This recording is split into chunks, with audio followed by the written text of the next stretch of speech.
Assalamualaikum warahmatullahi wabarakatuh. Jumpa lagi dengan Mr. Andi di channel YouTube Mr. Andi Official. Pada kesempatan kali ini, Mr. Andi akan membahas contoh soal P3K guru kelas PGSD beserta kunci jawaban untuk bagian yang pertama. Pada pembahasan kali ini, Mr. Andi akan memberikan contoh-contoh latihan soal P3K guru kelas PGSD beserta kunci jawabannya. Semoga dengan adanya latihan soal ini bisa membantu sebagai bahan belajar dan referensi untuk yang akan mengikuti seleksi P3K tahun 2021. Langsung saja untuk soal yang pertama. Menerapkan berbagai pendekatan, strategi, metode, dan teknik pembelajaran yang mendidik secara kreatif dengan mengintegrasikan teknologi merupakan kompetensi pada aspek A. Penguasaan terhadap karakteristik peserta didik. B. Penguasaan pada teori belajar dan prinsip-prinsip pembelajaran. C. Pengembangan kurikulum. D. Penyelenggaraan pembelajaran yang mendidik. E. Berkomunikasi pada peserta didik. Jawabannya adalah yang B. Penguasaan pada teori belajar dan prinsip-prinsip pembelajaran. Soal yang kedua. Teori ini memandang belajar sebagai hasil dari pembentukan hubungan antara rangsangan dari luar atau stimulus dan balasan dari siswa atau respon yang dapat diamati.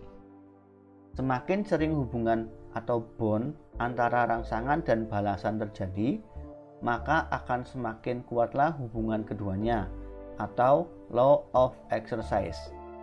Teori belajar yang dimaksud adalah A. Behaviorisme. B. Kognitif. C. Humanistik. D. Sibernetik. E. Konstruktivisme. Jawabannya adalah A. Behaviorisme. Soal nomor 3. Di dalam proses pembelajaran, para siswa dihadapkan dengan situasi di mana ia bebas untuk mengumpulkan data, membuat dugaan atau hipotesis, mencoba-coba atau trial and error, mencari dan menemukan keteraturan atau pola, menggeneralisasi atau menyusun rumus beserta bentuk umum, membuktikan benar tidaknya dugaan itu. Hal ini merupakan penerapan teori belajar. A. Sibernetik. B. Kognitif. C. Humanistik. D.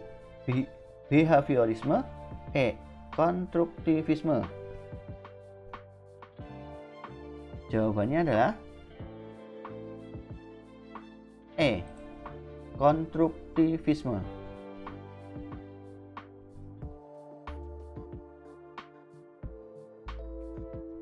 Soal nomor 4. Seorang guru yang mengembangkan tujuan pembelajaran untuk menggambarkan proses dan hasil belajar yang diharapkan dapat dicapai oleh peserta didik sesuai dengan kompetensinya dimuat dalam A.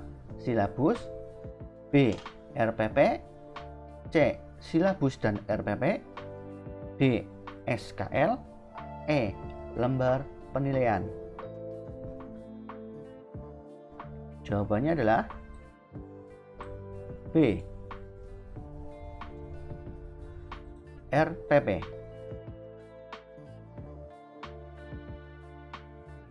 Pertanyaan nomor 5. Dalam mempersiapkan pembelajaran, seorang guru akan selalu bertemu dengan istilah silabus dan RPP. Silabus dan RPP sama-sama sebagai rencana proses pembelajaran. Perbedaannya adalah sebagai berikut. A. Silabus berisi kompetensi dasar, sedangkan RPP mengarahkan kegiatan belajar untuk mencapai kompetensi dasar. B. Silabus bersumber dari standar isi dan standar lulusan, sedangkan RPP bersumber dari standar kompetensi lulusan. C. RPP dibuat oleh setiap guru, sedangkan silabus dibuat oleh tim guru. D. Silabus dan RPP keduanya disusun oleh setiap satuan pendidikan. E. Dalam silabus dijelaskan metode, media pembelajaran, sumber belajar, langkah-langkah pembelajaran, dan evaluasi secara rinci. Jawabannya adalah A. Silabus berisi kompetensi dasar, sedangkan RPP mengarahkan kegiatan belajar untuk mencapai kompetensi dasar.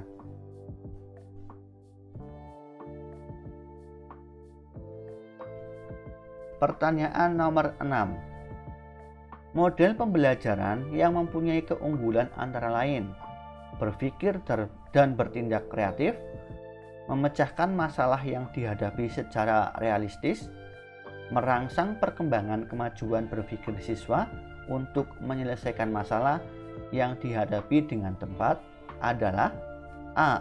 Role playing, B. Inquiry, C. Problem solving, D. Picture and picture, E. Kontekstual.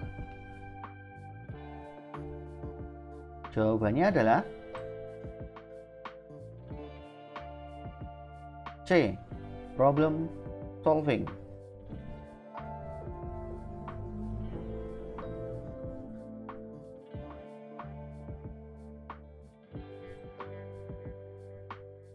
Pertanyaan nomor 7. Seorang guru mengajukan pertanyaan kepada siswa dengan tujuan agar siswa tersebut mengingat kembali materi pelajaran yang sudah dipelajari sebelumnya. Hal tersebut termasuk kegiatan A. Memberikan acuan, B. Melaksanakan tes awal, C. Memberikan bimbingan, D. Membuat kaitan, E. Mengingatkan motivasi. Jawabannya adalah D. Membuat kaitan.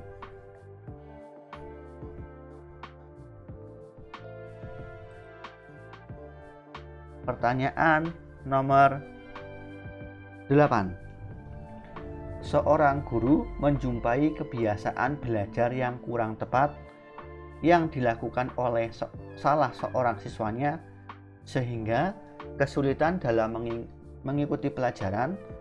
Langkah awal yang tepat untuk mengatasi kesulitan belajar demikian yaitu A.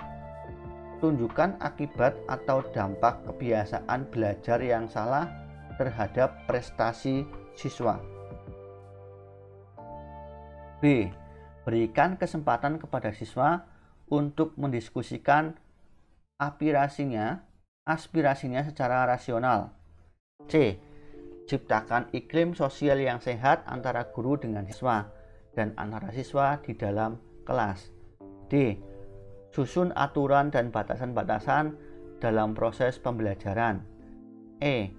Berikan kesempatan memperoleh pengalaman yang menyenangkan atau memperoleh sukses dalam belajar meskipun prestasinya minimal. Jawabannya adalah E. Berikan kesempatan memperoleh pengalaman yang menyenangkan atau memperoleh sukses dalam belajar meskipun prestasinya minimal. Pertanyaan nomor 9. Faktor yang penting dipertimbangkan oleh seorang guru dalam melaksanakan diskusi pemecahan masalah dalam proses pembelajaran adalah A. Waktu yang tersedia untuk melaksanakan diskusi. B. Rumusan masalah yang harus didiskusikan. C. Jumlah peserta didik yang mengikuti pembelajaran. D. Motivasi belajar siswa. E. Ruang yang tersedia.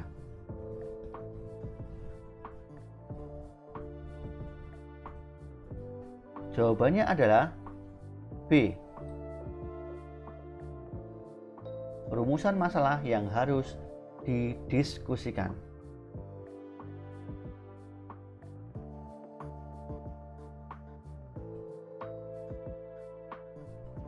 Pertanyaan nomor 10. Seorang guru menjumpai kelas yang motivasi dan prestasi belajar siswanya rendah. Hal utama yang menyebabkan motivasi dan prestasi belajar rendah karena A. Suasana kelas kurang kondusif, karena tidak tersedia sarana belajar yang lengkap. B. Siswa pasif dalam belajar dan lebih senang bermain. C. Siswa tidak mendapat bimbingan belajar dari orang tua. D. Pembelajaran kurang menghargai perbedaan individu. E. Siswa cenderung lebih suka belajar dalam kelompok. Jawabannya adalah D. Pembelajaran kurang menghargai perbedaan individu siswa.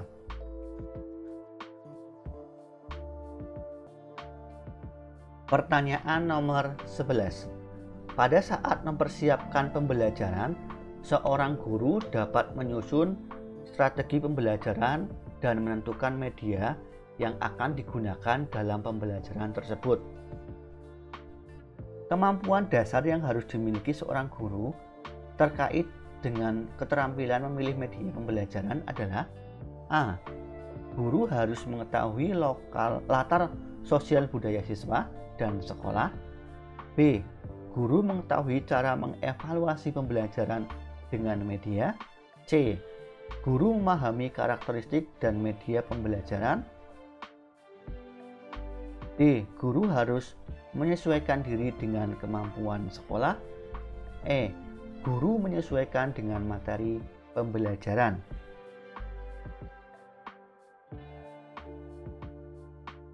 Jawabannya adalah C. Guru harus memahami karakteristik dari media pembelajaran tersebut.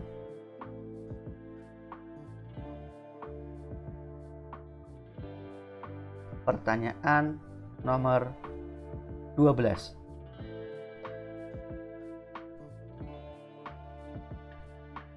Seorang guru harus mampu memanfaatkan media pembelajaran dan sumber belajar untuk mencapai tujuan pembelajaran utuh. Pernyataan berikut yang benar terkait dengan media pembelajaran adalah A. Media pembelajaran yang paling baik adalah media berbasis TIK. B. Sebuah media dapat digunakan untuk semua kegiatan pembelajaran. C. Semua media pembelajaran sama cara pemanfaatannya. D.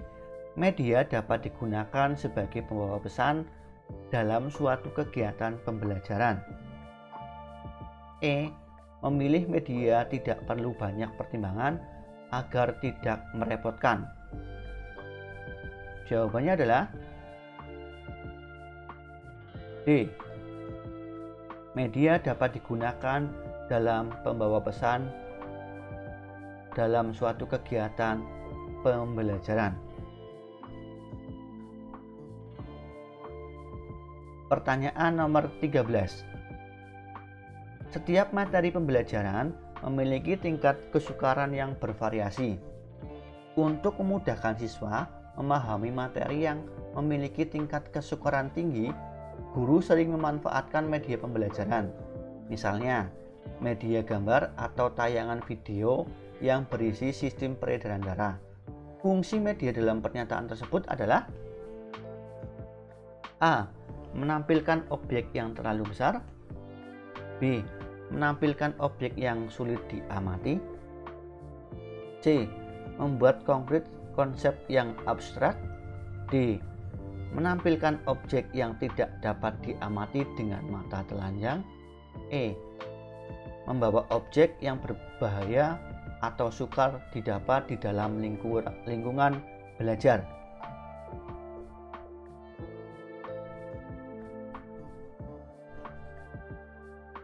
Jawabannya adalah C. Membuat konkret konsep yang abstrak. Pertanyaan nomor 14.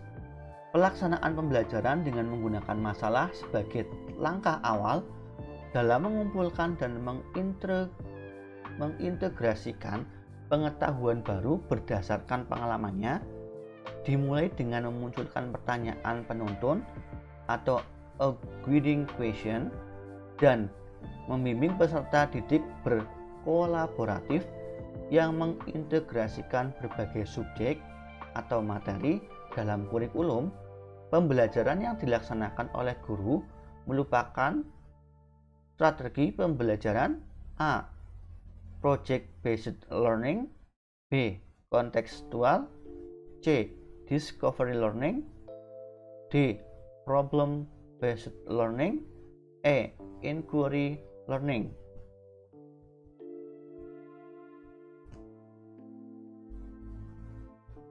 Jawabannya adalah project based learning. A. Pertanyaan nomor 15 atau pertanyaan yang terakhir untuk di part yang pertama. Seorang guru melaksanakan pembelajaran yang mengakomodasi semua anggota kelompok, mengungkapkan pendapat, ide, dan tanggapan terhadap skenario secara bebas, sehingga dimungkinkan muncul berbagai macam alternatif pendapat. Kegiatan yang dilakukan guru tersebut merupakan implementasi strategi pembelajaran. A. Project based learning. B. Inquiry learning. D. Discovery learning. D. Kooperatif. E. Problem based learning. Jawabannya adalah E. Problem based learning. Nah, demikian pembahasan soal untuk P3K Guru Kelas atau PGSD. Semoga bermanfaat. Sekian dan terima kasih. Tunggu part 2-nya di YouTube channel Mr. Andi Official. Jangan lupa untuk selalu berdoa. Dan assalamualaikum warahmatullahi wabarakatuh.